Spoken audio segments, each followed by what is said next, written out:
2 రోజుల విరామం తర్వాత ఈ రోజు పార్లమెంటు సమావేశాలు తిరిగి ప్రారంభం కానున్నాయి. ఇవాల్టి సమావేశాల్లో 2 కీలక బిల్లులను ప్రవేశపెట్టనుంది కేంద్రం. ఇందులో ఒకటి ఎఫ్సీఆర్ఏ సవరణ బిల్లు. ఈ బిల్లును లోక్సభలో ప్రవేశపెట్టనుంది. ఎన్జీఓలు విదేశాల నుంచి వచ్చే నిధులను దుర్వినియోగం చేయకుండా విదేశీ విరాళాల నియంత్రణ సవరణ బిల్లు 2026ను రూపొందించింది. దేశ భద్రతా ప్రయోజనాలను దృష్టిలో ఉంచుకుని ఈ చట్టాన్ని మరింత కఠినతరం చేస్తోంది. ఎన్జీఓలు ప్రతి 5 ఏళ్లకోసారి లైసెన్సును పునరుద్ధరించాలి. ఏదైనా ఒక ఎన్జీఓ గుర్తింపు లేదా ఎఫ్సీఆర్ఏ సర్టిఫికేట్ రద్దయినా లేదా స్వచ్ఛందంగా లొంగిపోయినా వాటి అధీనంలోని విదేశీ నిధులు, ఆ నిధులతో కొనుగోలు చేసిన ఆస్తులన్నీ ప్రభుత్వం నియమించే డెసిగ్నేటెడ్ అథారిటీ పరిధిలోకి వస్తాయి. మత మార్పులకు విదేశీ నిధుల వినియోగంపై నిషేధం ఉంటుంది.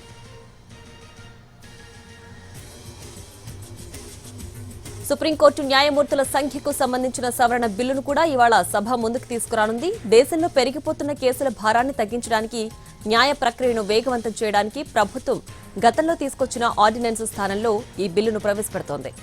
సుప్రీంకోర్టులో ప్రస్తుతం ఉన్న న్యాయమూర్తుల సంఖ్యను పెంచడం, సిబ్బంది సామర్థ్యాన్ని పెంచి కేసుల విచారణను వేగవంతం చేసేందుకు ఈ సవరణ బిల్లు ఉపయోగపడుతుంది. మే 2026లో రాష్ట్రపతి ఆమోదించిన ఆర్డినెన్స్ స్థానంలో ఈ శాశ్వత చట్ట సవరణ బిల్లును లోక్సభలో చర్చించి ఆమోదించనున్నారు.